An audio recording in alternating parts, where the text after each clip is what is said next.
Hello and greetings, everyone. I'm Pastor Edwin Strickland, and I serve as the Senior Pastor of Fellowship of Champions Church International, a worldwide ministry helping people to learn to live out their God-given dreams by walking in love and living by faith. And I get to be your host and your guide for this exciting journey that we're about to take that we call EdTalk with Pastor Strick.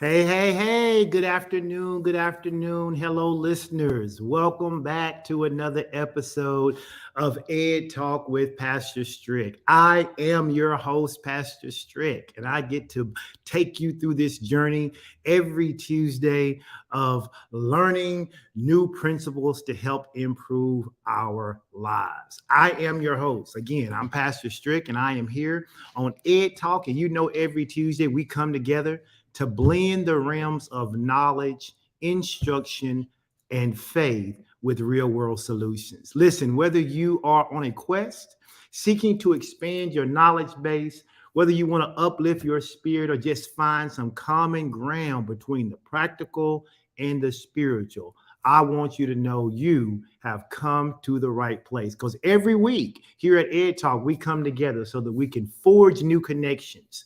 Our goal is to bridge gaps and to spark thought.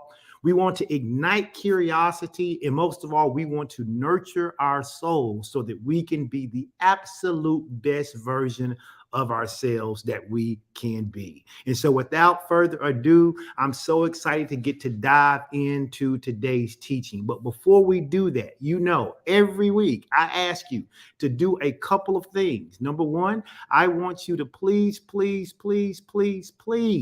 help us with a little social media outreach. How can you do that? By simply liking this broadcast, okay? Just hit that heart button, hit that blue thumbs up button, or even the little yellow button with the heart, the little care button, okay? If you hit one of those three, that will help Facebook push these analytics to other people, all right? Make sure you like or love the broadcast, and then tag your friends, tag your family members, share it to your page, share it to your story. Also, let me know where you are watching from. I know I saw several people come in already. I saw Santrisa. I saw Miss Brenda out in Vegas. I saw Pastor Ralph in Central Arkansas. I saw Miss Stanford down in Little Rock. Listen, I saw Sheila up in Northwest Arkansas. So if you are here, go ahead and hashtag your city and or state. Let me know where you are watching from on today. I love knowing where all the listeners are watching from. Also, if you happen to be watching on Facebook, go ahead and just, type in the comment section FB or Facebook and let me know that. And if you're watching on YouTube, do the same thing. Just go ahead and type the word YT or YouTube. I love to know where people are watching from. We got Detroit in the house. We've got people from Florida. We got people from Philadelphia in the house. I saw someone from Dallas, Texas pop in. I appreciate you guys coming every week. Today, we're going to be talking about something that I think is absolutely important, but especially around these holidays, right? So let me make a couple of announcements before we jump all the way into that. The other thing I would like to do is to invite you tonight to join me and my wife, Pastor Sean. It is going to be the last installment of Relationships 101 for the 2023 year. Okay, we've been doing these every month since January. And listen, if you are out there and you've been a part of Relationships 101, would you just put a 1 in the comment if you've enjoyed it? If you've enjoyed Relationships 101 at all this year, any of the episodes from January to November, go ahead and put a 1 in the comment section for me. I see I got my frat in here all the way from California. Josh, good to see you, brother. Hope you are doing well out there. Listen, put a 1 in that comment section because we are going to be back tonight and we are going to be discussing the 10 ways to de-stress your holidays. Holidays are supposed to be happy times. It's supposed to be joyous times. It's supposed to be times where we get together with family and we don't regret going around them, right? And so we're going to talk about some proven ways. And Pastor and I have learned over the last 29 years how to do this. And we're going to share with you 10 ways. What's up, Nate? Good to see you, brother. We're going to share these 10 ways to de-stress your holidays. All right. 10. So join us tonight at 7 p.m. However you are watching me right now, you'll be able to watch Relationships 101. So going to ask you guys to make sure you do that. Speaking of ways to connect, I want to just remind you once again that EdTalk is officially on all the podcast platforms. We are on Apple, we are on Spotify, iHeartRadio, Google, and Amazon. So wherever you enjoy listening to your podcast, we are there. There's several ways in which you can connect. We have 3 of them. I want to share them with you. Number one, you can simply go to www.pastorstrick.com. Now, if you go there, what that's going to do is take you directly to my YouTube channel. If you haven't had a chance, I'm asking you, go to that YouTube channel and click the subscribe button. Even if you prefer to listen on some of the platform, that's not a problem. Help me get these numbers up. Just go to www.pastorstrick.com. As soon as it pulls up, there's a little button that just says subscribe. Go ahead and click that subscribe button, and you'll be one of my YouTube subscribers. And I will be so appreciative of that. All right. But now, if you enjoy your podcast on the go, like I do, I walk, and I've been walking a lot since the month of October, and I've been listening to lots of different podcasts. We made it easy for you. Whether you want to listen to it on Google, Amazon, iHeart, Apple, Spotify, iHeartRadio, whatever your choice is, you can go to www.pastorstrickpodcast, one word, .com. And what's that going to do? It's going to take you to a landing page. And on that landing page, it's going to have all the platforms. All you got to do is click the one you want to listen to. That way, you don't have to try to go to Apple and try to find me. You don't have to try to go to iHeartRadio and try to find me. You don't have to go to Google or Amazon or Apple and try to find me. You can just go to pastorstrickpodcast.com. It's going to pull up a landing page. And on that landing page, you're going to click the one that you want. Now, I'm happy to announce this third option, because this third option really works well for me, because I am much more involved and I spend much more of my social media time on Facebook than I probably do anywhere else, more than TikTok, more than YouTube, more than Instagram. I'm on Facebook a lot. And so I want you to know that EdTalk with Pastor Strick now has its own dedicated spot on Facebook. It launched last Monday.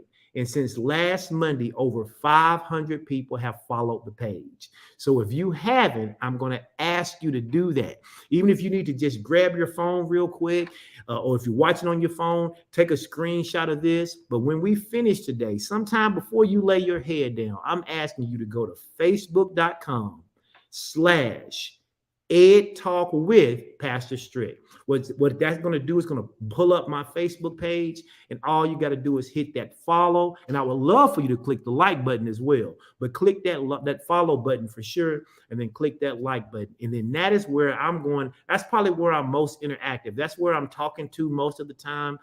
In between Tuesdays, it's where I'm sharing different things. And I appreciate the community who have come out and said, hey, I follow this page. And I think we're up to about 510 people maybe as of today, a little over a week. And I think we can double that. So those are the ways in which you can connect with me. Don't forget about Relationships 101 tonight. Help me by sharing this broadcast. There's about 35 of you on here right now that are watching live. I appreciate it. I went back and looked at my analytics. I am still about 60% of my podcast viewers, the people who listen to it after the live, are men. And so, men, I appreciate you. Thank you so much for sticking around. Thank you for finding what I say valuable. The ladies, I appreciate you too, but ladies always seem to show up. It's exciting when men are doing it. At least it is for me. So I appreciate men showing up. Men, keep sharing with other men. One of the things we're going to talk about today is we're going to talk about setting healthy boundaries. And man, I'm telling you, I've been excited. all week to get to talk about this. Now, we'll be back next week on the 19th and the Tuesday after that, the 26th. We're going to pick back up with our blueprint series again. I got two more leaders who are going to come and share with us. Had someone for today, but we couldn't work the timing of it out. So I just decided to go ahead and teach this because I've been wanting to talk about it. And it's going to go really good what Pastor Sean and I are going to talk about tonight when we talk about de-stressing the holidays. So let's get ready and let's talk about setting some healthy boundaries, okay? Let's talk about setting healthy boundaries. Go ahead, if you're listening, type this in the comment section. If you're live today, go ahead and type this in the comment section. Say it's okay for me to have boundaries. It is okay for me to have boundaries. A lot of times I think people think about boundaries and I think they think of it as keeping people out, or they think about it as isolation, or they think about it in terms of not allowing other people to be around them. But that's actually not the case. When we understand boundaries, when we understand what they are, when we begin to understand the different types of boundaries that exist, when we begin to understand the importance of having boundaries, when we understand the challenges that may face when we start to set boundaries, and then when we understand how to actually set them and be consistent in them, we not only improve our own lives, we actually improve the lives of those who interact with us. And so I'm excited today. Let's get into talking about setting healthy boundaries. I appreciate everybody who's saying that it is okay for me to have boundaries. And I wanted to really emphasize this idea of setting healthy boundaries, right? We want to make sure we are setting healthy boundaries. So let's begin by talking about what exactly are boundaries, okay? Understanding what boundaries are. First of all, boundaries are simply guidelines. They're the rules or the limits that a person, me or you, creates in order to identify for ourselves what are the reasonable, safe, and permissible ways for other people to behave around us, and how we will respond when someone steps outside of those limits. Okay, I'm gonna say that again. Here's what boundaries are. They're simply guidelines. That's all they are. Boundaries are guidelines. It's like a fence rail, right? We put a fence around our property so that people know what belongs to us. So boundaries are guidelines, or they're rules, or they're the limits that we create. We create them, right? And if we don't create them, then others will create them for us. So it's important to understand that boundaries are those things that we create because they help us to identify us as individuals. We create them. They help us to identify what's reasonable, what is safe, and what is permissible for other people to do around us or to us. And then those boundaries also say, this is how we're going to respond when someone steps outside of those limits, right? You've probably seen, if you grew up in the country, kind of like I did, you've probably seen those signs that say no trespassing. It's typically on somebody's land and they got a long driveway and they got several acres in different places. It says no trespassing. Why do they say no trespassing? Because they want you to know that this is where my land begins and these are my boundaries. And if you cross that boundary, there are consequences for doing so. And so it is to keep the owner of the property safe, but it is also to keep the visitor to that property safe. And that's what boundaries do. Boundaries keep us safe and they keep other people safe. Essentially, boundaries are the lines that we draw that mark the limits of our comfort zone. Boundaries help determine what our comfort zones are. Boundaries also help to draw or mark the limits about what we consider to be safe. Those limits, they can be physical, they can be emotional, they can be intellectual, or they can be related to our time and energy. But all of us have boundaries. And if we have not created those boundaries, then someone else is constantly creating or recreating them for us. So we got to understand why this is important. Boundaries is all about knowing and understanding your limits and effectively communicating them to other people. It's about knowing and understanding your limits. My limit to something may be different than yours. And that is the reason why we have to understand our own limits and then understand that just because we have a particular limit doesn't mean somebody else's limit is the same. For instance, one of the things that's a limit for me, right? I don't allow people to stay in my presence who are constantly talking negative about other people. Okay, that's just one of my boundaries I have, because I believe that if you constantly allow people in your space who talk negative about other people, even if they're not talking negative about you, before long you will become a person who's constantly speaking negative. The Bible uses a scripture that says a little leaven or a little yeast will make the whole cake rise. We say it like this at our church: your environment is always working on you. So if I allow people to come into my space who are constantly being negative, before I know it, I'll become negative. So one of my boundaries is I don't allow people to be in my space who are consistent and consecutively negative about everything. Okay. And then because I have boundaries, I've communicated those boundaries to people who've been in my space to do that. I don't automatically just kick them out. I say, hey, this is a boundary for me. And one of the things that you've just done is cross the boundary that I hold dear. And so if you want to be in my space, here's what you're going to have to do. Now, you're free not to do that. And if you are free, you are free not to not be negative, right? If you want to stay negative, you can. But in doing so, you won't be able to be in my space. That's the consequence for crossing that boundary. Here's why it's important to understand boundaries. Boundaries are not just important for maintaining your personal well-being. While it is, it's not just important for that.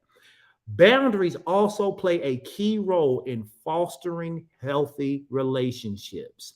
That is the reason I wanted to teach about this today, because as we go into Relationships 101 tonight, it is important for you to understand that understanding boundaries and setting up healthy boundaries is one of the ways you can de-stress your holidays. Okay. It's one of the ways you can de-stress your week, your month, your quarter, your year. But we're going to talk about 10 ways to do that.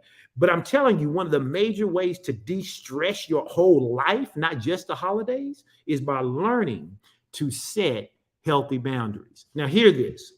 Relationships without proper boundaries are like gardens without fences. They inevitably become overgrown, they become chaotic, and they lack clear direction. This is the reason so many people cycle through friendships so often. You know, I look at people all the time and I say, show me a childhood friend. If you don't have a childhood friend, if you don't have someone that you've been friends with for 5, 10, 15, 20 years, if all of your friendships are under 5 and 10 years, it's telling me something about you as a person. And I know we want to always blame the other people, but nothing is always somebody else's fault. Most people fall out of relationship because they don't learn how to establish clear and appropriate boundaries with their friends. And anytime you have a relationship that comes without proper boundaries, it is literally like having a beautiful garden with no fence. Eventually, they're going to get weeds into that garden. There's going to be things that come into that garden that a fence would have kept out, that boundaries would have kept out. And initially, that garden is going to become overgrown. It's going to become chaotic, which is why a lot of friendships end up breaking up. I know I'm talking right. It's why a lot of friendships end up breaking up, because they're chaotic. Because you don't set the boundary. You're trying to play nice and you're trying to keep the friendship. But in trying to keep the friendship and play nice, somebody's boundaries are being crossed on a daily basis. And so the relationship ends up lacking any clear direction and eventually falls apart. It eventually falls apart.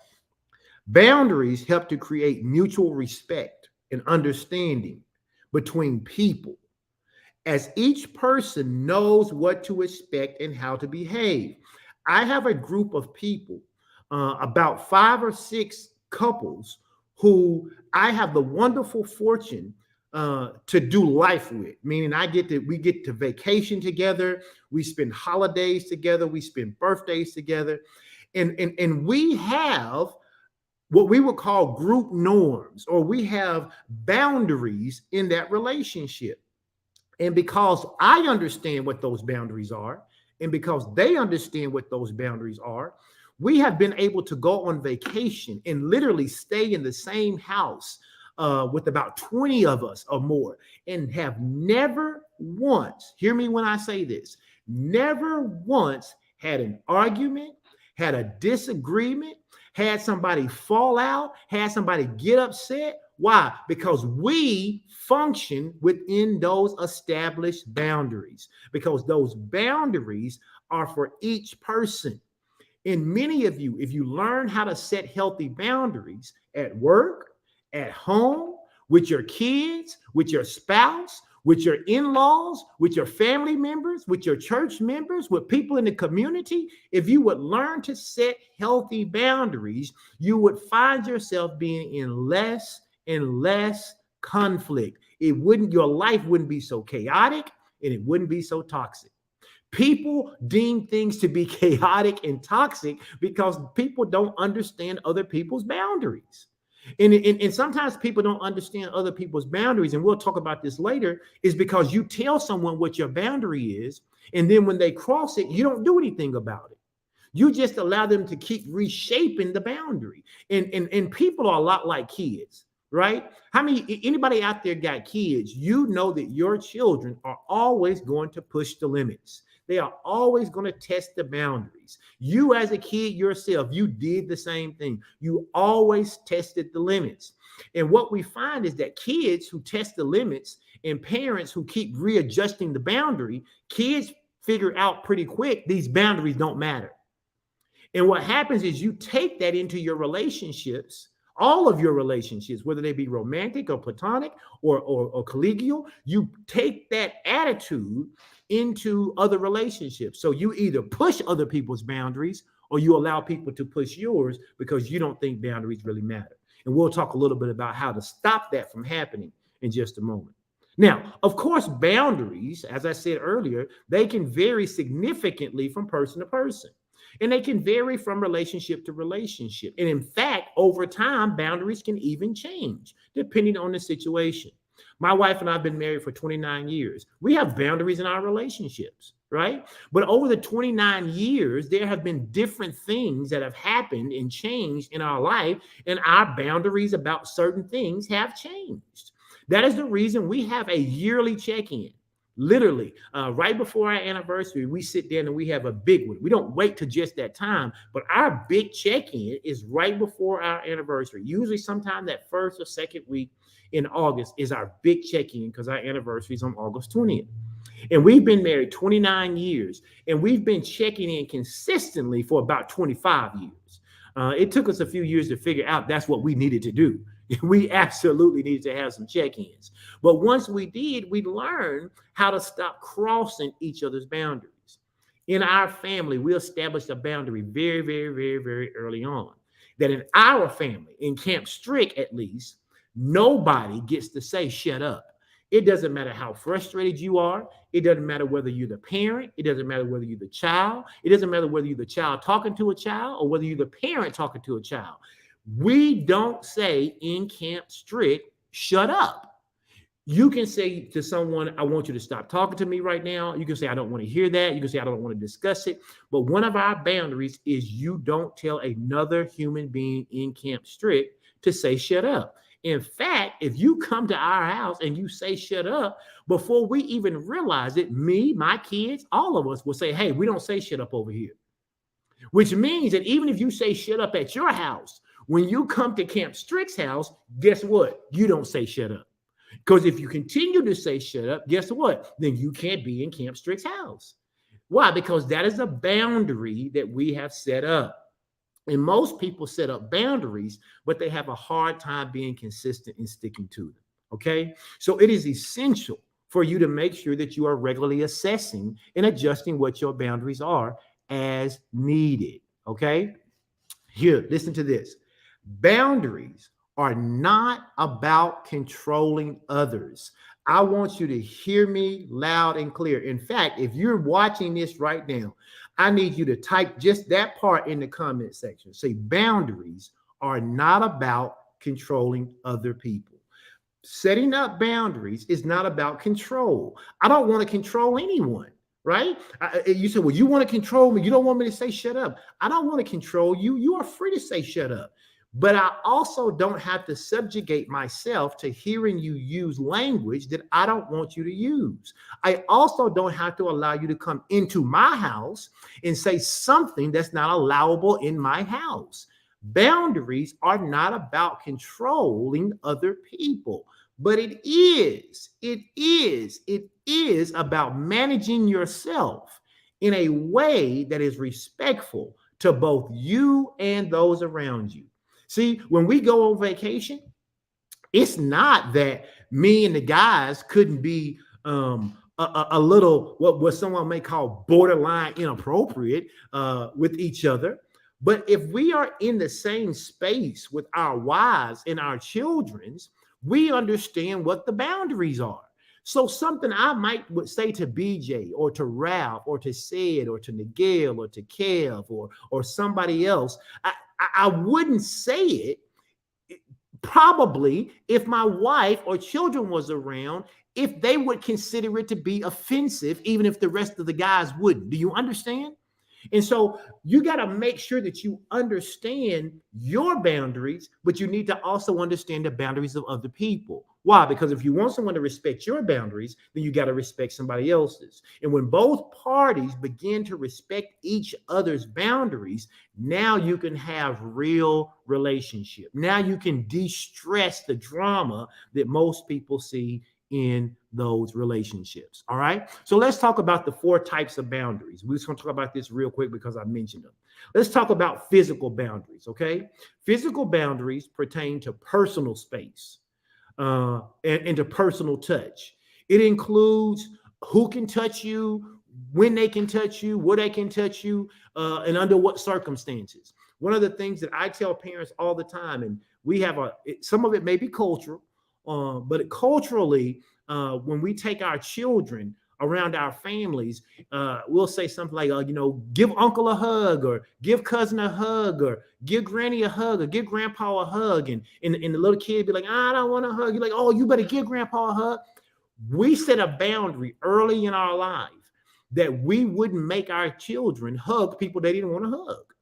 If they didn't want to hug you, I'm sorry. That's their personal choice. That child doesn't feel comfortable for whatever reason. And at the same time, we wouldn't force ourselves to hug other people's children or other people's kids or different things like that. And so there have been times where literally I've got kids who call me pawpaw. Sometimes they want to hug me, sometimes they don't. I'm cool with that. I respect your boundary, even as a 5-year-old, even as a 6-year-old.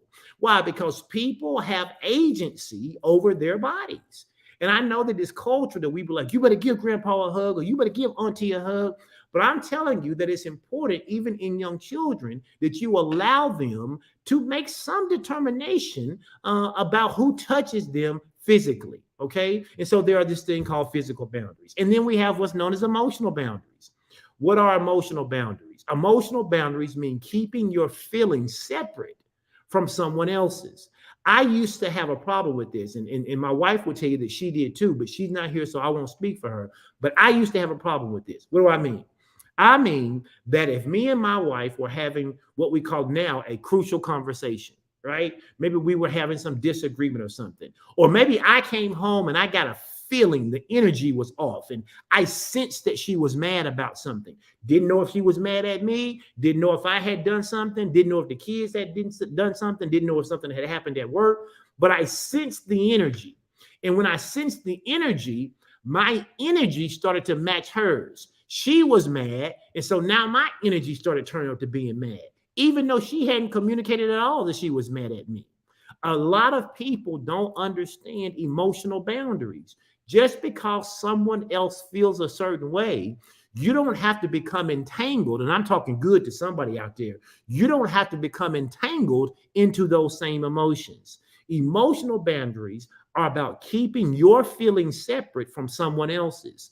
This helps you to care for your own feelings without getting mixed up in what other people's feel.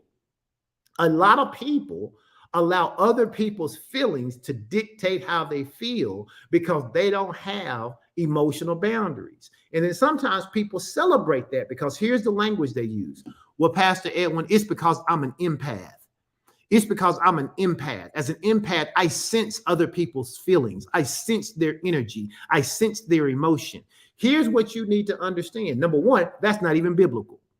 Okay. So if you're a born again believer, you need to stop calling yourself an empath because you don't find that word in scripture anywhere. The fact the Bible says we're supposed to take all of our cares and burden and cast them over to Jesus. So when you start to feel other people's energy and you start to have your feelings change because you're around them and their energy is changed, you need to recognize that you are not upholding emotional boundaries. All right. And then let's talk about intellectual boundaries. What are intellectual boundaries? Intellectual boundaries are about thoughts and ideas. It means respecting other people's ideas and knowing what's okay to talk about and when. It's about knowing what's okay to talk about and when. I have people who say to me all the time, they literally inbox me and they say, why do you still let so-and-so comment on your Facebook page? They say, why do you let so-and-so hang around? And y'all know a couple of people, you could probably name them in the comment section, that I let hang around. And I let them hang around because my rule is, as long as you are not disrespectful, right? As long as you don't name call on my page when we're discussing a topic, you are free to have a different point of view. It's about having one, not only intellectual intelligence, but emotional intelligence, but also understand emotional and intellectual boundaries. When I do my teaching on emotional intelligence, I talk about both of these because you need emotional boundaries and you need intellectual boundaries, right? For instance, if you're at a dinner party, right? And you're at a dinner party and you don't know all the people at the dinner party, you don't know all of their thoughts and ideas. You're there with people who, because it's Christmas time, so some of you are getting ready to go to Christmas parties, so let me help you.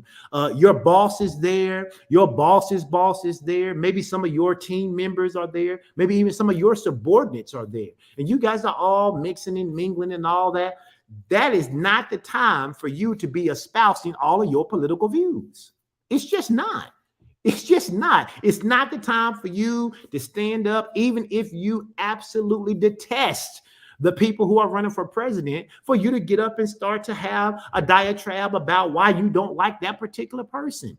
Intellectual boundaries say, in this particular setting, it is probably not appropriate for me to begin to espouse this particular thing.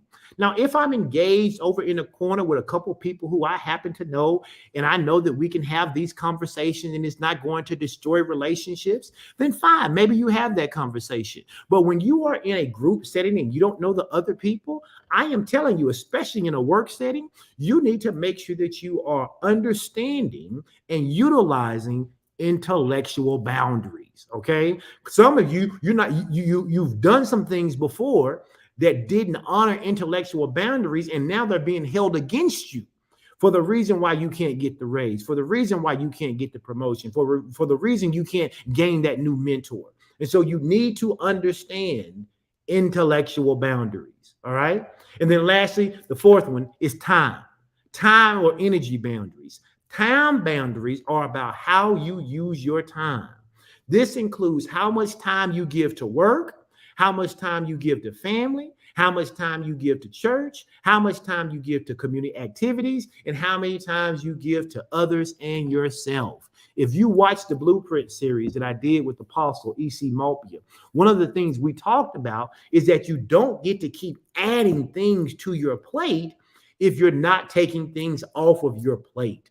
Okay, you have to have some boundaries. Some of you don't have the ability to say no to people. Every time somebody asks for a volunteer or they ask you to do something, you're the one saying yes. And there's nothing wrong with volunteering. There's nothing wrong with showing up and helping and giving of your time and energy and resources. But you have to ask your question. If you're going to give more time to that, what are you giving less time to? You know, one of the things that I was always really, really big on probably at about halfway through my career, is I got really, really big on work-life balance because I was so out of balance. Everything was about work. Everything was about work, work, work, work, work, work, work, putting in the hours, putting in the times, team grind, team get it done, work, work, work. And what I found out is that no matter how much I worked, there was always more work to do. And so I had to begin to ask myself, what was I neglecting? I was neglecting time with my family. Even though I was a bivocational pastor, I was working so hard, I ended up doing things at the last minute for the church sometimes. There were things that didn't get done that probably should have got done. My health was taken on a toll because I didn't spend time exercising. I didn't spend time eating right. I didn't spend time taking care of myself, doing that self-care that's so necessary. And so as a result, things in my life got out of balance, right? And so you got to remember, you got to give yourself some time boundaries, okay? You got to give yourself some time to rest and to relax. You got to give yourself some time to decompress. You got to take care of yourself. You got to take care of your family. That's right, Tina, that's the question. What am I neglecting? What am I neglecting? Now, here's the thing. Let's engage a little bit today, okay? Let's engage a little bit. If you know right now, when you heard that, you saw that, what am I neglecting? And you know there's something you're neglecting, go ahead and type it in the comment section. It's not to tell on yourself. It's just to say, here's an area I'm neglecting. And after today, I'm willing to make that change. I can tell you, I was neglecting my health. Now, people have told me over the last several months that they didn't know it. But listen, I had got up to 267 pounds. I'm 6'3.5", right? But I had got up to 267 pounds. Why? Because I was doing all of these other things, but I wasn't taking care of myself. Now, people will tell you, well, man, I never even know it. You didn't look like it. Well, I didn't look like it to you because you saw me with big clothes on. Right? But I could look in the mirror every day and I could tell that my belly had done lapped. What does that mean? It had done lapped over my belt buckle, right? I could tell that my arms was getting flabby. I could tell that I was out of breath sometimes. And so I was neglecting my health. And one of the things that my wife said to me that I thought was so funny, because she wasn't even talking to me about me, she was talking about people in general. And she was saying, it's interesting that people will go out and buy a new car and they'll take care of that car. Even though if you don't take care of the car, you could go get you a new car. She said, and people will go out and they'll get a new house and they'll take care of the house. They'll do all the maintenance that needs to be done. They'll have their HVAC checked. They'll get their plumbing checked, their electricity checked. They'll put a new roof on the house. She said, but the reality of it is, even if the house fell in, you could go get you another house. She said, but people spend time neglecting their bodies. They neglect their bodies. And here's the thing. If you tear up your body, okay, once you tear up your body, you don't get another one. And the only way you get to be in this earth realm is that you have an earth suit that works. And so there are people who are dying way too young because they don't have this time boundary under concern. Amen. I see people saying my close family relationships, got to get that improved. Frack said his health, my personal life, and my dog's training. See, there are all kind of things that if we're not careful, we will neglect. We would neglect them. And so we have to make sure when we talk about setting healthy boundaries, we're doing it for ourselves, but also for other people. All right. So now let's talk about this next phase, the importance of boundaries. Setting boundaries is a fundamental aspect to fostering self-respect. Hear me. If you don't set boundaries and if you don't adhere to the boundaries that you set, you are not being respectful of yourself. And yes, I said it. Also, setting boundaries is fundamental to building self-esteem. Now, people laugh at me all the time when people ask me the question. They say, well, how can I build self-esteem? Or how can you help me build self-esteem? Nobody can help you build self-esteem. That's why they call it self-esteem. It has to be done from the inside. And when you have a boundary and you constantly allow people to cross that boundary or to reshape that boundary or push you over that boundary, it does something to you internally about how you feel about you. And that's the reason you feel bad about you. And when you feel bad about you, you allow things to be done to you that you normally wouldn't allow to be done to you if you felt good about you. Are y'all listening? Is this making any sense? So we have to set these boundaries because they're so important to our self-respect and to building self-esteem. And as I said earlier, to nurturing healthy relationships. I wish I could somehow get people to understand that it is better not to have a relationship with someone than to have a totally dysfunctional, toxic, and ill-effective relationship.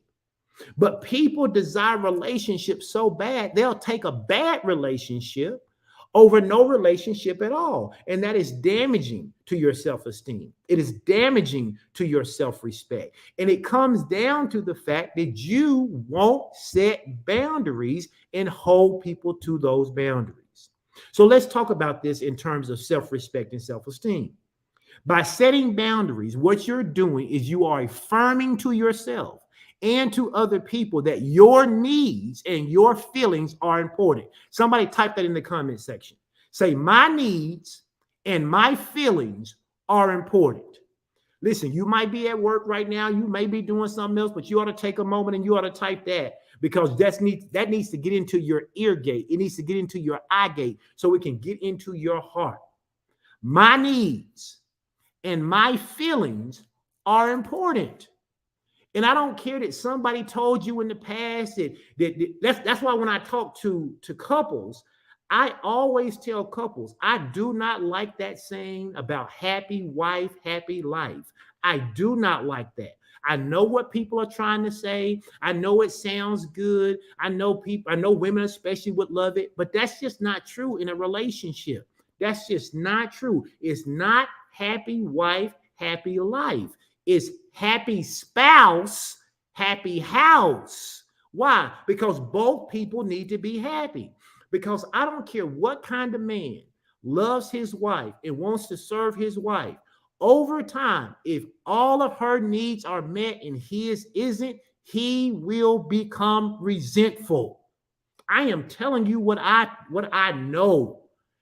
I don't care how sweet he is. I don't care how beta he is, well, he ain't an alpha male, whatever, he a beta male. None of that matters. Both people need their needs met. And if both people don't have their needs met, I am telling you, at some point, there's going to be an explosion, an eruption of the relationship because your needs matter and your spouse's needs matter. I say this all the time. Relationships must be reciprocal. Relationships must be reciprocal. I know I'm having you type a lot today, but you need to go ahead and type it because people will watch this on the replay and they'll need to see it with their eyes. But you ought to say that relationships should be reciprocal. I'm not saying they got to be tit for tat. I'm not saying it's got to be quid pro quo. I am telling you, though, that they should be reciprocal. If we are in relationship, I should benefit from being in relationship with you. And likewise, you should benefit from being in relationship to me. That is so important. Relationships must be reciprocal. When we talk about self-respect and self-esteem, and we talk about setting these boundaries and how they affirm for us and for other people that our needs and our feelings are important, it's a way of communicating that we value ourselves enough to prioritize our well-being. I started walking 100 miles a month in the month of October, okay? And when I first got ready to do it, I literally said to myself, I literally said out loud, I don't know if I have time to walk 3.2 miles a day. That's literally what I said. I don't know if I have time to walk 3.2 miles a day. And then something on the inside of me said, you mean to tell me that you don't have 60 to 90 minutes out of 24 hours for yourself? That you can give 4 hours to this and 2 hours to that and 3 hours to this and another 2 for that and 1 for this. And you don't have 90 minutes to give to yourself? What are you saying about how you value yourself? And what I'm saying to you is that if you're one of those people who put something in the comment, or even if you didn't put something in the comment, but you knew I was talking to you when we were talking about those time boundaries, I'm asking you that question. What are you going to continue to neglect? What are you going to continue to neglect? What are you going to continue to give more credence to than the thing you say you know is important, but that you keep putting on the back burner? You keep putting on the shelf. See, when you begin to do things that value, that reinforce and say that you value yourself, it reinforces self-respect. It reinforces the building of your self-esteem. It establishes boundaries, and it allows you to be able to take control of your life. That's what's happened to me. When I think about all the things that I have implemented since the month of October, I always had a thing to-do list. I always had things that I know that needed to get done. But now I am literally prioritizing certain things in my life day by day, and I'm actually getting more done. Why? Because I'm thinking about what are my boundaries? What are the things I can get done? What are the things I'm willing to allow to interrupt my day? And what are things I'm not allowing to interrupt my day? Right? And so it's important about setting these boundaries. When you set boundary, it empowers you to make better choices about what you will and will not accept, preventing feelings of helplessness or being taken advantage of. When you set boundaries and then you are not consistent in holding people or yourself to those boundaries, you end up creating this internal feeling of helplessness. You feel like people are taking advantage of you. And one of the reasons you feel like people are taking advantage of you is not because they necessarily are trying to take advantage of you, but you so lack any fortitude when it comes to upholding to the boundary you said you set. You said you weren't going to allow your brother or your sister or your uncle or your auntie or your cousin or your mama or your daddy or somebody at church, you were not going to allow them to make their new emergency your emergency anymore because they refuse to plan in advance. That's what you said. You said a lack of planning on their part does not constitute an emergency on mine. You quoted it. You said it. You put it on your screensaver. It's by your desk. You know it.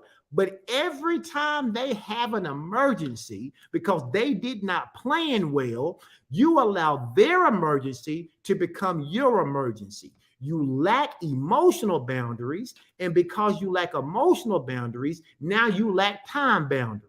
And then when you lack those time boundaries, now the feelings of guilt come in. And because you feel guilty, now you feel like you got to rescue them. And because you feel like you got to rescue them, but you feel like they took advantage of you. But they didn't take advantage of you. You took advantage of you because you did not hold to your emotional boundaries, and you did not hold to your time boundaries, and you did not demonstrate self-respect to yourself, to your own boundaries. And now you feel bad about yourself, which only allows you to make those same series of bad decisions again and again and again and again. Is this making sense to you? Boundaries are important. Somebody put that in the comment section. Boundaries are important. Lastly, clearly communicating and upholding your boundaries, it minimizes situations where you might feel used. That one that I just described there. They also minimize you feeling overburdened, right? Or disrespected. If you feel disrespected, a lot of times it's because you let people do something to you that you didn't want them to do. But why did you let them do that?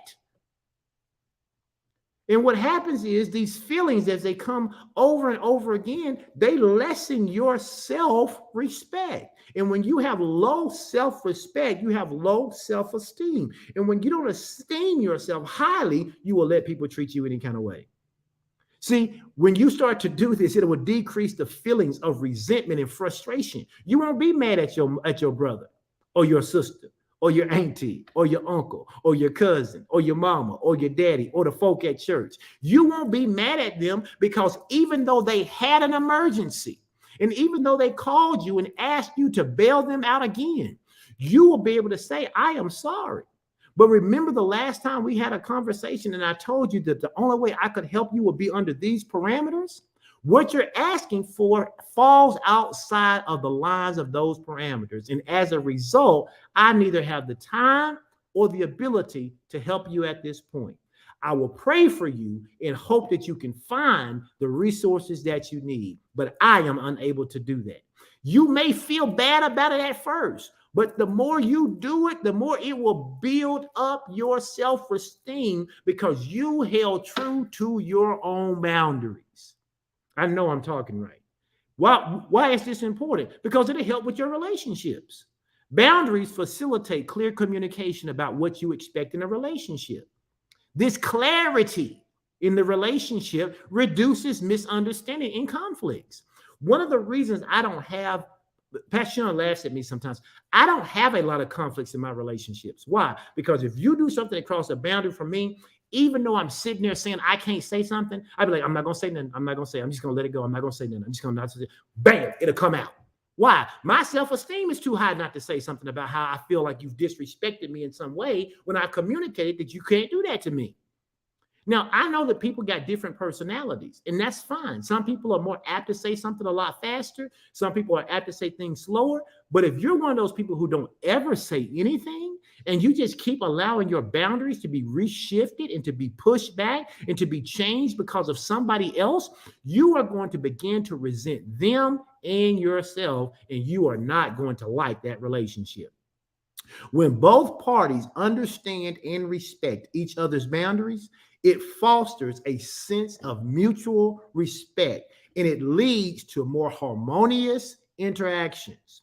It demonstrates that both people, their needs and their feelings are being acknowledged and considered. And that is one of the important aspects of any relationship, that your needs and that your feelings is being acknowledged.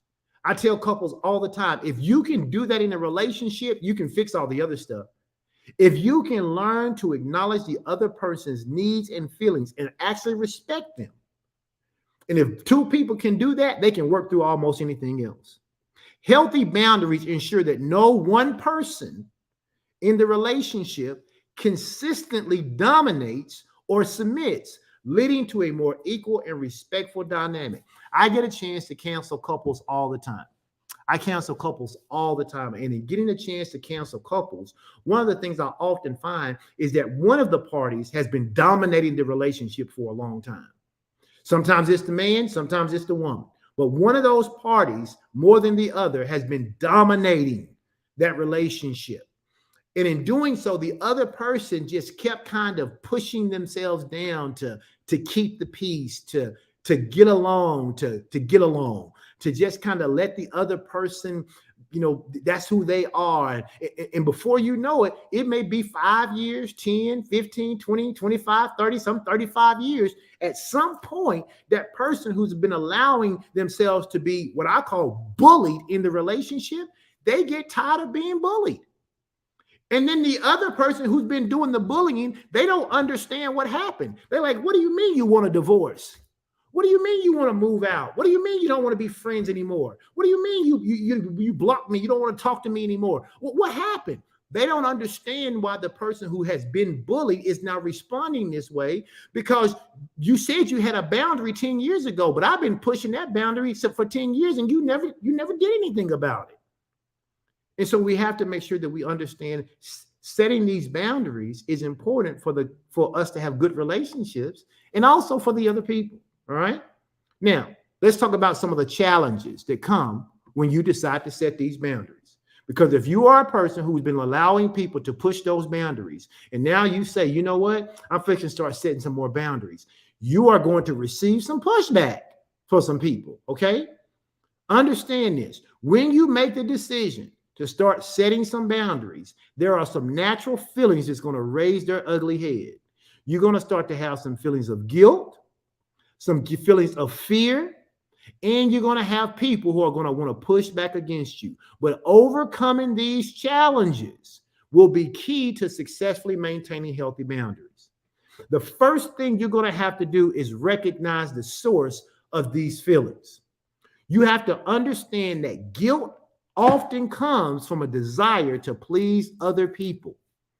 Did you hear me? The reason you're going to feel guilty is because you're going to have this overwhelming desire really to please other people more than you please you. That's where it's going to come from when you start to set these boundaries.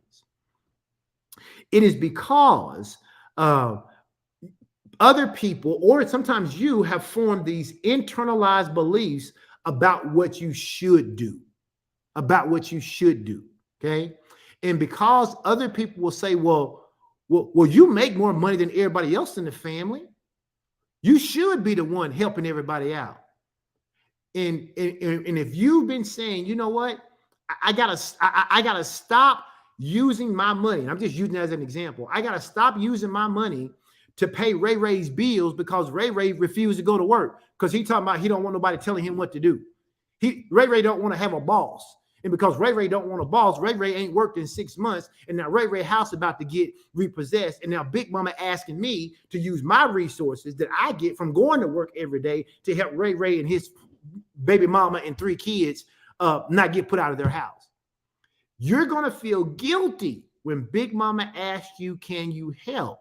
Because maybe you actually have the money to help. But just having the money to help doesn't mean you should. And I'm talking better than somebody out there saying amen.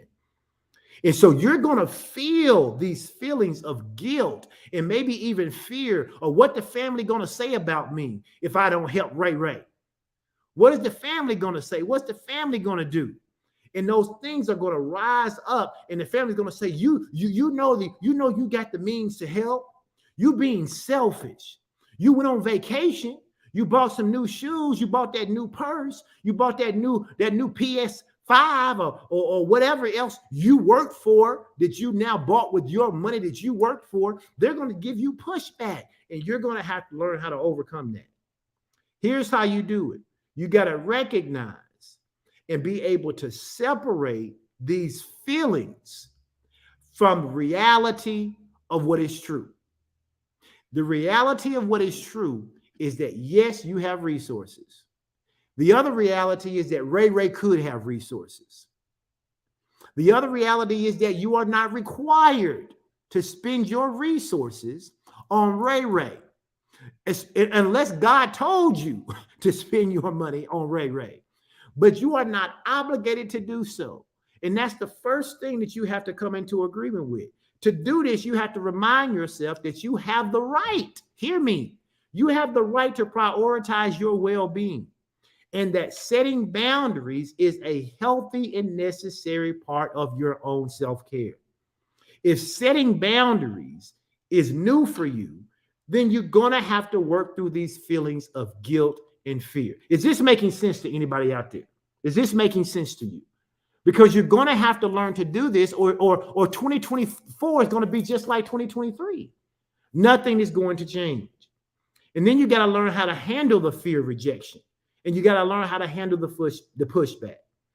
You have to understand that if someone reacts negatively to your boundaries, hear me when I say this, it is more about their issue and less about your worth or the appropriateness of your boundary. Now, again, I'm not talking about setting inappropriate boundaries, but it is okay for me to prioritize my own well-being. It is okay for me. I tell people in my church, and people who have worked in my church will tell you this. When it comes to people volunteering in my church, I never want them volunteering so much at church that they're neglecting their house. I don't want a woman volunteering at church so much that she's neglecting her spouse or her kids. And I don't want a man volunteering so much at church that he's neglecting his spouse or his kids. You ought to be taking care of home. But I believe that there is a way to do them both if you understand the necessity of setting balance in your boundaries.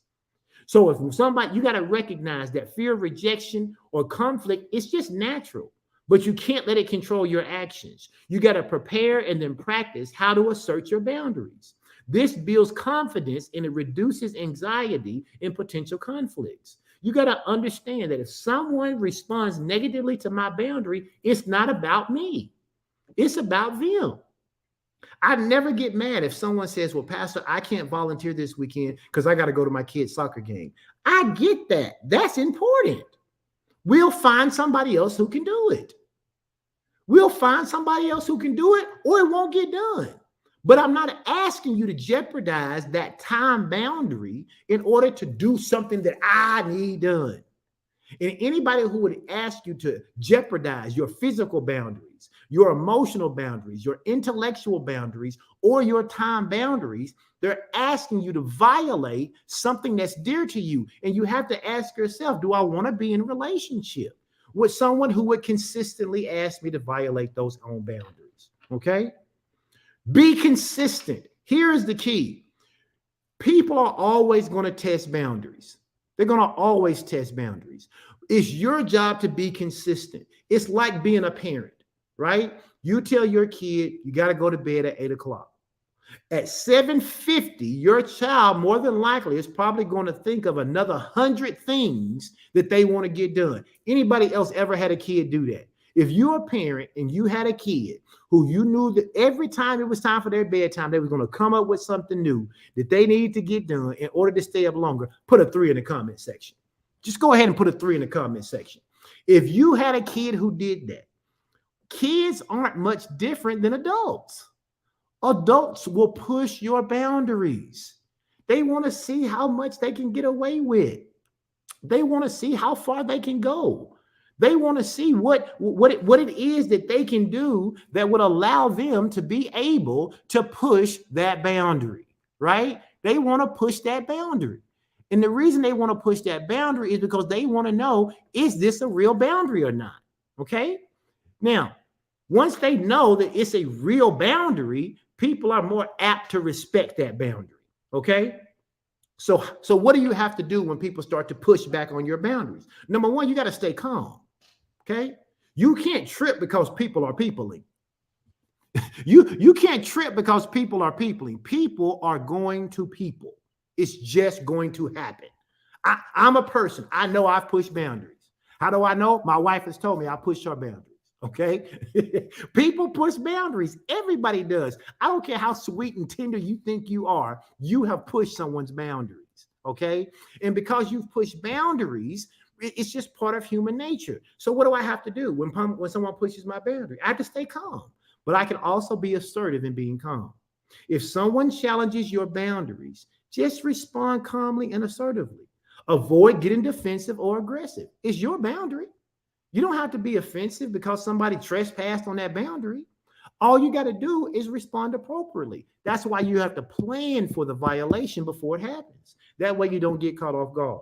Having a plan can make you feel more prepared and less anxious. When you're anxious, that's when you respond aggressively. When you're anxious, that's when you over-respond. That's when you get defensive. And so you just have to learn that, hey, people are going to push boundaries, even my good friends. And when they push a boundary, it's up to me to let them know that the boundary has been crossed in a calm, but yet assertive way. And then what happens is with time and practice, it becomes easier to maintain those boundaries without feeling guilty or fearful. Most people, they allow those boundaries to be pushed back up on them or to just totally be ignored because they feel like if I stand up and say that I didn't like the way someone did something, then those people aren't going to like me, or they're going to think I'm mean, or they're going to think that I'm rude, or they're not going to let me be in their circle anymore. And as I told you before, I believe that it is healthier for you not to have a particular relationship than to have a relationship where your boundaries are constantly being ignored, because it is going to eat away and erode at your self-esteem and your self-respect. Okay? So you got to get used to this. You got to get used to this. Somebody type in the comments, say I'm okay with the pushback. Just type that in the comment section. Let yourself know it. Say it out loud. Type it. Let your ear gate hear it. Let your eye gate hear it. Just say it. Say, I'm okay with the pushback, because you're going to get some when you start to set boundaries. I say this all the time. Any monster that you built is the monster you're going to have to train. Okay? So if you got someone in your life, parents, so many parents do it with their kids. You let your kids do something at 5 years old and you don't correct it when they're 10. And now they're doing it at 15 and you didn't correct it. And now they're 25 years old. And that same disrespectful, ungrateful behavior that they had at 5 years old, they're now displaying it at 25. When at 5 years old, you kind of shucked it off. At 10 years old, you saw this kind of annoying. At 15, you just couldn't wait till they get out the house. But now they're 25 and they're still acting the same way, but they're needing your assistance to get something done that an adult should be doing. And now you're irritated and you don't even like your kids anymore. Why? Because you trained that monster to be that way. Now you're going to have to retrain that monster. Is that making sense? You're going to have to reestablish those boundaries. And when you start to reestablish those boundaries, people aren't going to like that you are basically holding them accountable. They're like, no, no, no, no, no. You've told me 10 times before you weren't going to help me anymore. What do you mean this is the last time for real? You said it was last time 6 times ago, and you still helped me. But now you're saying it. And now you're realizing I'm not going to give in to the guilt. I'm not going to give in to the fear. I'm not going to be worried about whether they think they like me or not. I need to take care of myself. I'm setting these boundaries so I can reestablish a more healthy relationship between me and the other party. And it may be tough. And I'm not responsible for how somebody else feels about my boundaries. Woo! Somebody ought to hear that. I am not responsible for how somebody else feels, right, about my boundaries. You may not like it. You might think they're shallow. You might think they're unnecessary. You might think it don't take all that. But nobody gets to determine whether a boundary is right for me. It's my boundary. You can either agree to respect it and we can have relationship, or you can call it every name under the sun that you want to. And then if you violate it, we won't have relationship. It's as simple as that. So here's the question then. How do I actually set the boundary? How do I set the boundary? Number one, you have to identify what your limits are. As I said earlier, everybody is different. Everybody on this live podcast right now is different. The thousands of people who will listen to it between now and next Tuesday, they're different. The people who will listen to this some random place a year from now, they are different. So you have to identify what are your limits. And it's okay that your limits are your limits. It is okay. It is okay that your limits are your limits. So what are you going to have to do? One of the first things you're going to have to do is you're going to have to reflect on some past experiences and start to identify what makes you feel uncomfortable, what makes you feel stressed, what makes you feel disrespected. And then consider those 4 things we talked about. Is this a physical thing? Is it a physical boundary I need to implement? Is it an emotional boundary? Is it an intellectual boundary? You know, is it time bound? I had a person recently. I was telling my wife about it. We were having a conversation. Didn't know I had just met the person. Like when I say just met, had just seen them for the first time ever. And someone called me Pastor Strickland as we were talking. And the person turns around and says, "Oh, you're a pastor." And I said, "Yeah, I am. I don't go around introducing myself as Pastor Strickland. You ask me my name, I say my name is Edwin Strickland." And he was like, "Oh, I didn't know you was a pastor." I was like, "Yeah." He said, "Well, you know," he said, "it's interesting. Now, I just met the guy. We're in a group setting with a bunch of other people." He says, he says, "I believe in Christian principle, but I don't believe in the divinity of Christ." He says, "What do you think about that?" I said, "I think you have the right to think what you want. We're at a banquet. I'm not about to have a theological discussion about whether you believe that Christ's divinity is legitimate or not. You are free to believe what you believe. I am free to believe what I believe." He kept wanting to have the conversation. And I said to him, "Listen, if you would like to talk about anything else, I'm more than happy to do so. But if you insist on continuing to have this conversation, I can move or you can move, but we won't have this conversation here." Now, he didn't speak to me the rest of the night, and that's okay. That's his choice. But I have the right not to have a boundary that I have set, an intellectual boundary. I don't have theological conversations with a person I've never met at a banquet. It's my boundary. It's my boundary.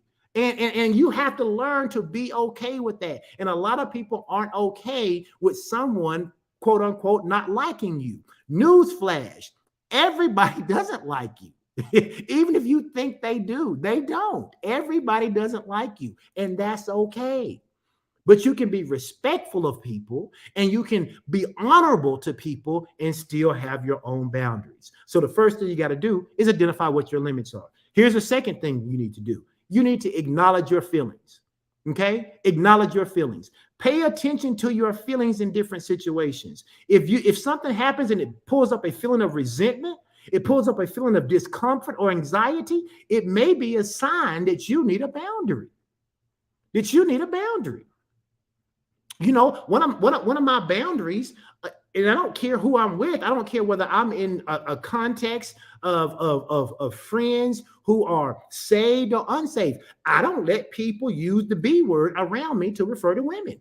I just don't. It's my boundary. Now, you're free to do it, but you're not free to do it in my presence, even if that means I have to remove myself from the situation. Because it's not always that those people are going to remove themselves. Sometimes I have to say, as much as I would enjoy being here, if you're going to be here and you're going to use that language and refer to women in that way, I can't be here. That's my boundary. Peace. Oh, man, you just being a square. You just being a this. You just being a that. I am being respectful to myself. And I understand that that's difficult for you because you don't always encounter people who are respectful of themselves and set their boundaries and are consistent. That's a problem you have to deal with. But for me, I'm making this decision. Is this making sense to you? I'm not talking about using boundaries to control people. I'm not talking about using boundaries to be rude. I am talking about you learning how to take care of yourself by doing what is right and setting boundaries and being consistent. So you got to identify your limits. You got to acknowledge your feelings. And then number 3, you got to prioritize your needs. It is okay to prioritize your own needs. You got to recognize that your needs are just as valid as other people, and they are just as important. You got to determine what you need for your own well-being and what you can tolerate. I think so many times people put down their own needs. They put down what's important to them because what they're trying to do is to be altruistic. They're trying to be what everybody else's needs. They want to take care of other people's needs first. And there's nothing wrong with serving. Don't get the two mixed up. I love to serve other people. I love to serve. If we're in a group setting, I want to make sure that everybody needs to eat even before I eat. I struggle sometimes with people saying, Pastor Edwin, sit down. We got it. We got it. I realize that I have to let people serve me because I know that they benefit from it just as I benefit from serving them. So I do it, but I always want to serve other people, right? But at the same time, I will never neglect my personal needs in order to make everybody else happy while I'm miserable. I love Sean Strickland. I do. I do. We was laughing Sunday in church when she was saying that I want to give her all my money. I do. I ain't got no problem. Call me a simp. Call me what you want to. I got 29 years in the game. I have seen what she has put up with. I want to give her everything I got, but I still am going to take care of my own personal needs. I am going to make sure that I am happy. Happiness is an inside job. And in order for me to be happy, there are some boundaries I have to set even for her. And if she crosses those boundaries, as much as I love her, I have to say, that's a boundary. I have to take care of this first. But because she loves and she honors me, she knows what those boundaries are because we've communicated. And if she happens to cross it and I say, hey, that's a boundary. I can't do that right now. I can't go there right now. I've got to do this right now. She respects it. That's why the relationship is so healthy. Because we've learned to respect each other's boundaries. Okay? How do you express your boundaries assertively but respectfully? Because that's what a lot of people need to know. That's what a lot of people run into. Here's what you need to do. Learn to use I statements. Use I statements. Start your sentences with things like I, okay? And then focus on your feelings and needs rather than blaming or accusing, okay? Here's what it may sound like. Here's an example. I feel overwhelmed when I work late continuously. That's a conversation you could have with your boss. Not, y'all make me sick every time y'all ask me to stay late. No. You can say something like, I feel overwhelmed, okay, when I am asked to work late continuously, and I need to balance my work and my personal life. That's a good I statement. It's respectful and it's assertive. You want to be direct and specific, right?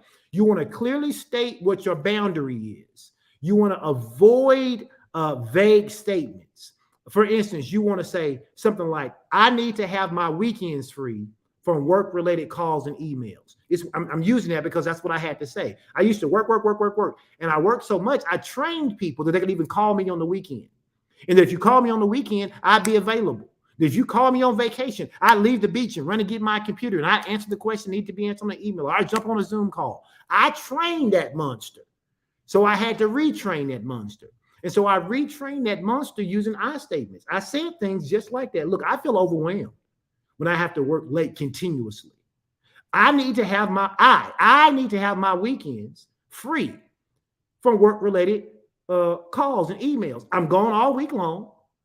My family's back in Arkansas. I'm in some other state around the country doing consulting work. When I get home on Friday, I don't need to have an email or a call until 8 o'clock on Monday morning. Okay? That's what I need. That's my boundary. And over time, people would still call and email, and I just wouldn't respond. And over time, they saw that I was serious because I was consistent. Okay? You may offer a reason why, but that's always optional. It's always optional because you are not obligated to justify your boundary.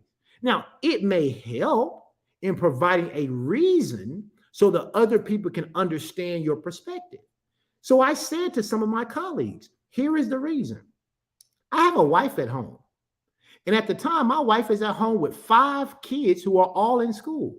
All those kids have different activities. She is constantly running to and fro, and we've got other people helping her in order to make sure that those 5 kids have what they need. My kids sacrificed me being gone, and my wife sacrificed me being gone Monday through Friday. So when I get home on Friday night, it is all their time. It is no work time.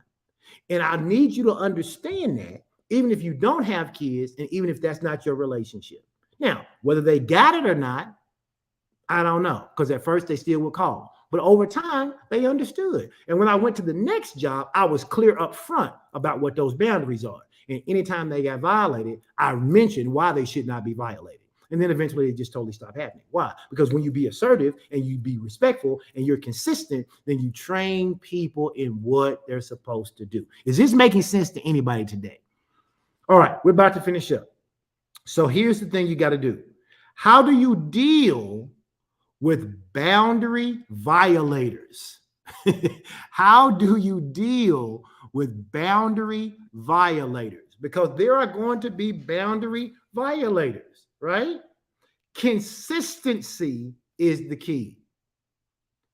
You have to know, as I've said so many times in this podcast, that it is natural for people to test boundaries. But maintaining your consistency is key to showing that you're serious about your limits.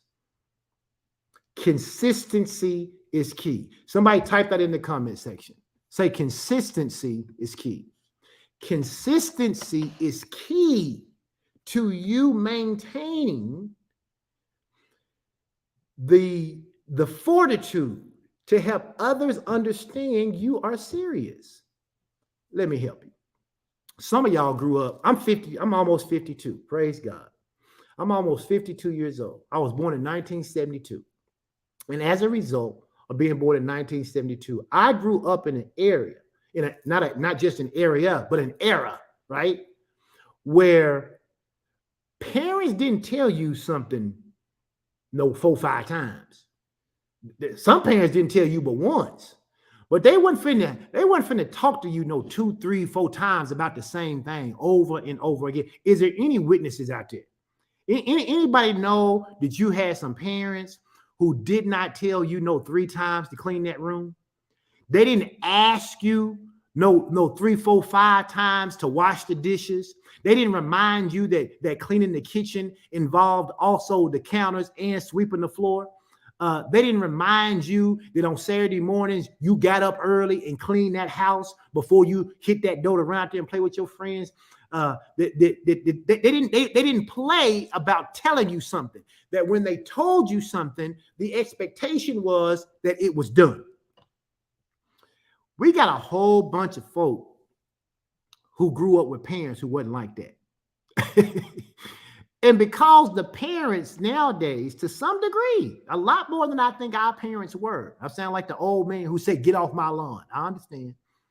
But our parents did not tell us something 2, 3, 4, 5 times. In fact, if you didn't do it the first or second time, more than likely you felt the consequence. And I mean you really felt it. It was a belt, it was a switch, it was a pop, it was something on your physical body to say, hey, you have violated a boundary I set for you. They may not have said it like that, but that's what it was. I told you to wash them dishes and you went in there and laid down and went to sleep. Pop, pop. You got popped. Why? Because you violated that boundary. What did it teach you? It taught you that no matter how sleepy you were, praise God, that you cleaned them dishes before you went in there and let them eyelids close. Why? Because you knew your mama, your daddy, your grandma, your grandpa wasn't playing with you. That they said what they said and they meant what they said. But nowadays, people push boundaries and they recognize, oh, they wasn't serious about that. We say things to our kids like, if you do that again, I ain't letting you go to the game. Well, you tell them that on Tuesday.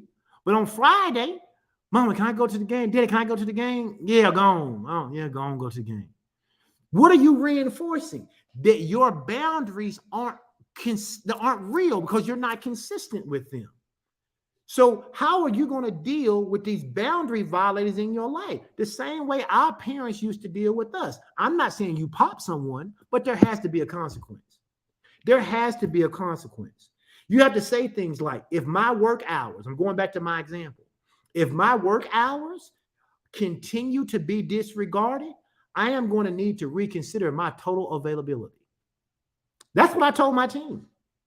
When I was working, before my wife retired me, praise God, that's what I told them. If you continue to disregard the boundary I have said that when I get home on Friday, I am not, you're free to send the email. You are free to even call, but I am not responding to work calls or work emails into 8 a.m. Central Standard Time on Monday. If I decide to do it on Sunday, that's my prerogative. But I will not respond until 8 a.m. on Monday morning. And if you continue to disregard that, I will have to reconsider my total availability to you. Now, people say, oh my God. Oh my God. Oh my God, what? All I'm doing is teaching them this is what is acceptable. And do you know what happened? I quit getting calls. I quit getting emails. They wouldn't. I would have people say on Monday. Now at 7:55, 8:05, I get bombarded with emails because I think they used to type the email and set it to go out at 8 o'clock. Why? Because they understood that was the boundary, and that was fine. They were okay to type the email over the weekend. They were okay to call and leave a message. Sometimes they would call and say, Dr. Strickland, I got X, Y, Z happening. This is what's going to take place. I know you're not going to check the voicemail, but if you do and you respond, that's fine. But if not, I won't expect to hear to you until Monday morning. Click. They're free to do that. Not a problem. Because my work phone was turned off and in my top drawer at home. And I picked it up sometimes on Sunday if I wanted to. But I wasn't obligated to. And I train people how to respect those boundaries. And you can too. But you have to respond. You have to respond. You can't just let them push the boundary. You have to learn to respond immediately. Really, if someone crosses a boundary, address it right away. Don't let them do it 15 times and then you blow up on them. I'm so sick of y'all. I done told y'all 100 times. The next person call me, I'm going to cuss them out. No. See, now you're overreacting. Now you're being super aggressive. Now you're being unreasonable. Address it the first time it happens and address it in a calm and clear manner, but respond immediately. Address it right away. And then, if the boundary is repeatedly crossed, you have to communicate to them the extent of the next circumstance. You have to tell people if you got friendships and they keep violating the friendship, they keep violating your confidentiality, they keep doing things that people wouldn't do in friendships. You have to say to sometimes to people, listen, man, this is your last time. I really want us to be friends, but if this is how you're going to operate and you do this again, I want you to know up front, we're done. And I'm going to tell you, when you do it, I'm going to tell you that you did it. I'm going to tell you what you did, and I'm going to tell you that we're done. And I'm telling you we're done. And when it happens, you can't be like, oh, I should have gave him another chance. No, we're done. When we are done, we are done. We can be cordial, but the relationship as it's known is done. If you respected it enough to keep it, you wouldn't have done it. Because I'm going to tell you one time, I ain't just going to throw you away. I'm going to communicate. But the problem is some people don't communicate, and you just let it happen 15 times and you blow up and you throw them away. All right. So I'm finishing with this. Remember, setting boundaries is not selfish. Somebody type this in the comment section so we can get out of here. Say, setting boundaries is not selfish. Come on. And while you're doing that, we're finishing up. I'm going to stay on here. If you got some questions today, I'm allowing for you guys to do some Q&A today. If you got a couple questions, I'm going to try to answer some of them. But if you got questions, go ahead and you can start to formulate those or put those in the comment section. But that's it on setting healthy boundaries. Okay? Setting healthy boundaries is not selfish. I love it. That's right, Sheila. It's not. It is not selfish to set a boundary that is good for your well-being. But at the same time, I tell people, you want people to respect your boundaries, you got to respect theirs.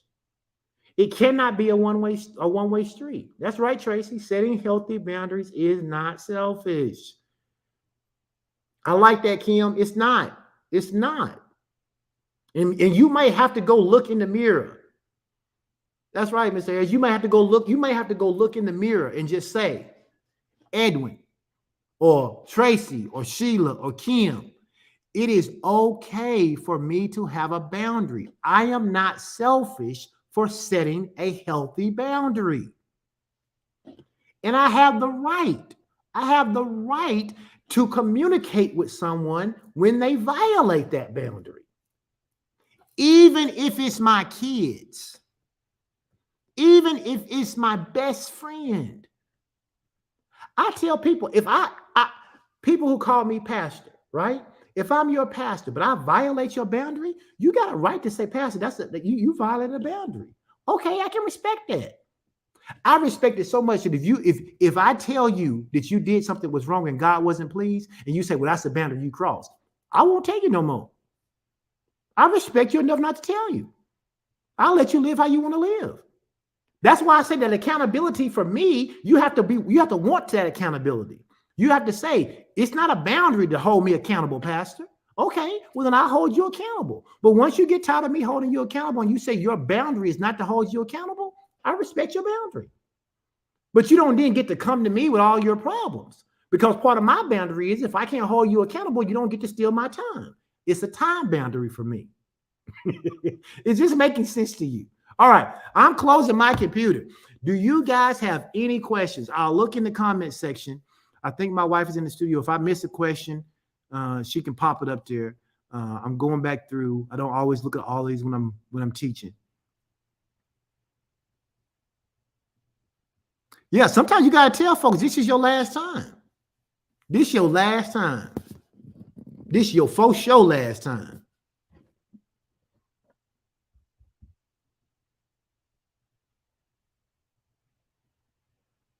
Yeah, I like that. Sheila's talking about, we talked about this. Sheila says, this makes me think of the moms that can't go use the bathroom because the taller wants to cling to them all the time. And what happens is you don't want to hear them cry, and you don't want to hear them yell and scream, so you end up just taking them to the bathroom. No, you got to train them. Even as your mother, I have a right to go to the bathroom by myself. You don't get to dominate. You don't get to dominate all of that time. Let me take this banner off if you're gonna come in here. No, I came to ask a question. Okay, hold on. There you go. Okay, Yep. so here's my question. My question is, you talked about how you can feel guilt, right? Yep. So for the people who feel guilt, do you think the guilt minimizes over time, or do people just get used to acknowledging that they feel the guilt and going forward? Both. It's both. The first few times you do it, the guilt's gonna feel immense. Okay, it's gonna feel weighty.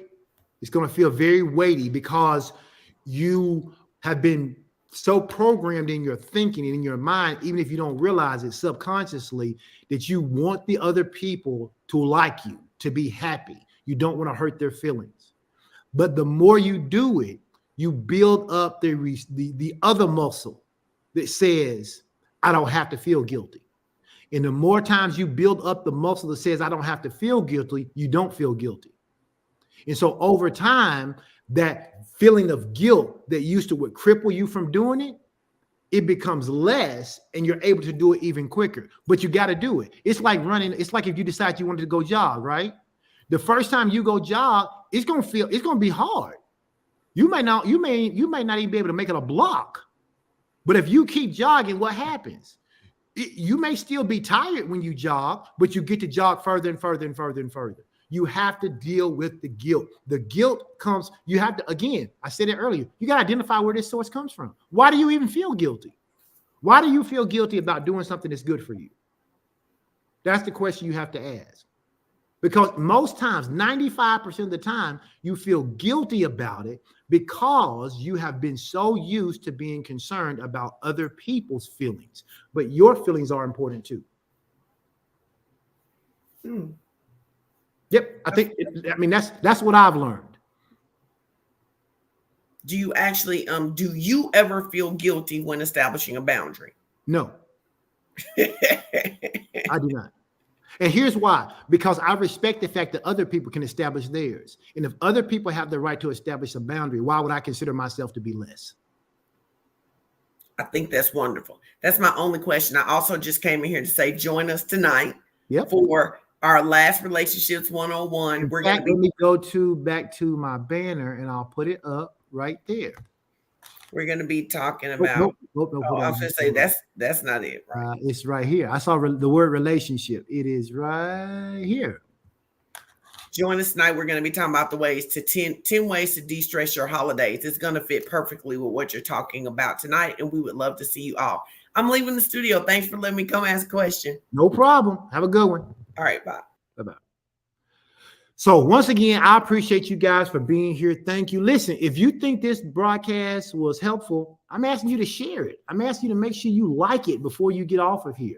Hit the love button, hit the thumbs up blue button, hit the care button. And then once again, there are multiple ways in which you can connect with me. You can connect with me by going to www.pastorstrick.com. And if you do that, you can go directly to my YouTube channel, hit that subscribe button and be a part. Or if you listen to me on one of the other podcasts, then you can just simply go to pastorstrickpodcast.com and choose from any of those platforms. The thing I want you to do, I really, really want you to do, is to go to facebook.com/EdTalk with Pastor Strick. And I want you to follow me on Facebook. That is where I interact the most. It is where you and I can talk during the week. I'll put up different scenarios, different questions, things that people have, and we can just talk back and forth through that. I spend most of my time on social media in Facebook as opposed to Instagram or TikTok or YouTube. So I'm asking you to go and follow. Over 500 people have since last Monday, and I am so thankful about it. And so make sure you connect with me. I believe we're going to be right back here next week with the Blueprint series, Lessons from Impactful Leaders. We've got a couple more leaders that I've got lined up that we'll be talking to, and I look forward to joining you. Set your calendars. Set your calendars. Join me every Tuesday at 12 noon. I usually only go about an hour, but this took a little more time. I got happy teaching it, so I stayed a little longer. But I appreciate those who stayed. God bless you all, and I will see you hopefully tonight. Right? Because you're going to come back and join us at 7 o'clock, Pastor Sean, as we do Relationships 101, and we talk about 10 ways to de-stress your holidays. All right. God bless you. Love you guys. Take care. Do the things that God has told you to do and be obedient in every situation. All right. God bless. Have a great time. Bye-bye.